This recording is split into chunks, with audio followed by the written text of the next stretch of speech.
मंदिर के बारे में आप सब ने देखा होगा, टेलीविजनों पे एक देश के 4-5 जजेस साहब प्रेस कॉन्फ्रेंस कर रहे हैं और दुनिया में पहली बार देखा कि जजेस, सुप्रीम कोर्ट के जजेस पत्रकारों से न्याय मांग रहे हैं। ये कहीं सुना आपने? आज आपको याद है ना वो सीन, सुप्रीम कोर्ट के प्रांगण में चीफ जस्टिस से लेकर के लोग उस पर अपनी बात रख रहे हैं, अपनी बात बताई जा रही है। वो प्रेस कॉन्फ्रेंस हो गई, बात खत्म हो गई, आई गई हो गई, लोग भूल गए। और वो ये जानता है कि लोग भूल चुके होंगे, तभी काम शुरू करता है वो। उसने शाम में अनाउंस किया दिल्ली में, और क्योंकि हम मीडिया में लंबे समय तक रहे तो इतना तो हमको समझ में आता है कि कोई क्यों ये बात कहता है और क्यों नहीं कहता। यही एक्सपीरियंस का फायदा होता है। अनाउंसमेंट हुआ कि भारत के प्रधानमंत्री सुप्रीम कोर्ट का दौरा करना चाहते हैं।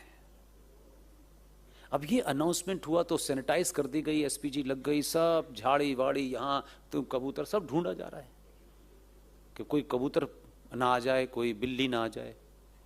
अब आप ये तो मानेंगे कि जिस इंस्टीट्यूशन को वो देखने जा रहा है उस इंस्टीट्यूशन का टॉप वही घुमाएगा, कोई किलर तो घुमाएगा नहीं, घुमाएगा। और ये भी समझ में नहीं आया कि जब 15 साल गुजरात में था तब तो अदालतों के इतने चक्कर काटे, फिर क्या अदालत में देखना क्या चाहता है? इसे क्या देखना है? कोई सौंदर्यीकरण देखना है, कोई फूल पत्ती ढूंढनी है? तो वो जो छोटे वाले थे ना, छोटे से साइज के चीफ जस्टिस, उनको भी लगा कि आज पूरा घुमा ही दूंगा मैं इसको, इधर जा इधर जा इधर जा इधर जा। पूरा देश देख रहा है कि वो चीफ, और वो क्या कहते हैं, बताइए जज साहिबान कहां बैठ के फैसला देते हैं? यहां बैठ के देते हैं। यहां कैसा है, ये कैसा है? जब सब कुछ हो गया, उसके कदम तेज तेज थे और उनको छोटे थे कदम, उनके कदम छोटे छोटे थे हो गए, तो उनसे बोले, एक पर्चा निकाला, ये देखा है आपने? बस नमस्कार, पूरा हो गया। और जज साहब बाहर आए। जज साहब बोले, राम मंदिर पे फैसला 40 दिन में दूंगा। कुछ लोगों को समझ नहीं आया कि ये कौन सा इंजेक्शन लगा है।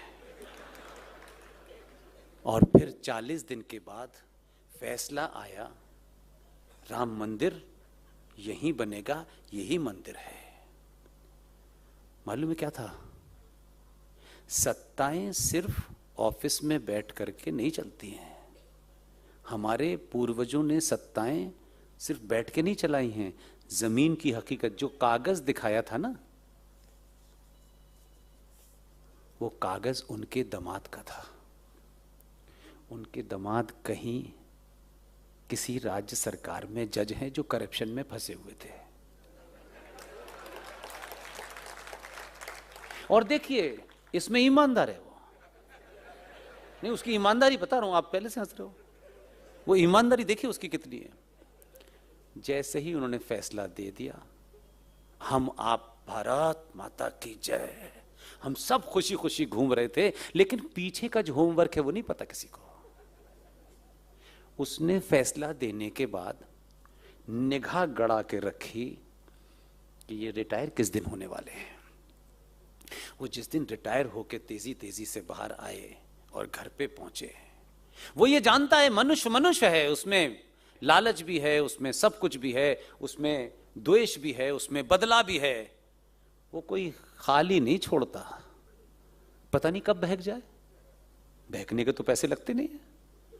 वो घर पहुंचे, घर पहुंच के उन्होंने कोट टांगा, रिटायरमेंट समाप्त हो गया उनका। रिटायरमेंट के बाद जब वो घर पहुंचे तो एक आदमी पहुंचा और एक लिफाफा दिया उनको, सर ये है आपके लिए।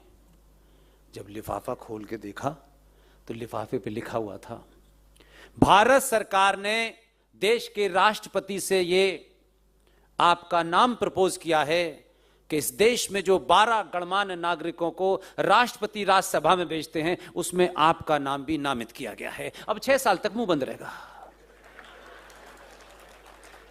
राम मंदिर का फैसला आ गया। आप समझ रहे हैं? इसलिए मैंने कहा कि भाई, जो दिखता है उसके पीछे भी कुछ होता है। मैं इसलिए साथ खड़ा हूं मुझ पे आरोप लगाओ, मुझे कोई फर्क नहीं पड़ता, मैं इसको बोलूँ। मैं ऐसे योद्धाओं को बार बार चुनूंगा, 1000 बार चुनूंगा और चुनता रहूंगा। मुझे उसने क्या किया है, न मुझे आलू में इंटरेस्ट है, न प्याज में इंटरेस्ट है। ये जीवन है, जीवन में कभी प्याज कम होगी, सस्ती होगी, लेकिन हमारी सभ्यता जिसके नाम लेने से आपको दुनिया में यह गर्व हो कि हमसा न कोई था न हो सकता है, अगर उसकी स्थापना में अगर राजा ने कुछ ऊपर नीचे भी किया है तो भी सही है। अब बताइए किसने उसको 240 पे रोका? सोचिए जरा। आपको सब कुछ चाहिए, लेकिन 5 साल में बिना पैसे के, कोई इन्वेस्टमेंट के, 5 साल में आप 1 मिनट 30 सेकंड के लिए सनातनी नहीं हुए। यह शर्म की बात है। उस 30 सेकंड में आपको जाति, मेरा, तेरा, इसको नीचे दिखाना है, उसको नीचे दिखाना है, आपने उसे 240 पर रोक दिया है। किससे बदला ले रहे हो? किसको स्थापित करना चाहते हो? किसको मैसेज दे रहे हो? अपने छोटे माना कि महंगाई होगी, माना कि बहुत सारे काम नहीं होंगे, लेकिन जो काम इस वक्त हो सकते हैं वो बाद में नहीं होंगे। 1 मिनट की, 10 सेकंड की गलती में उस वक्त ही आपको दुनिया के सारे फैसले करने थे। सबक सिखाना है, फलाना है, ढिमाका है। मैं फिर कह रहा हूं, शांति बनाए रखिए। 272 जिस दिन हो जाएंगे उस दिन वक्फ बोर्ड 24 घंटे में हट जाएगा। मुझे इसलिए आपने अगर गलती कर ली है और प्रायश्चित है तो दोबारा गलती मत कीजिएगा।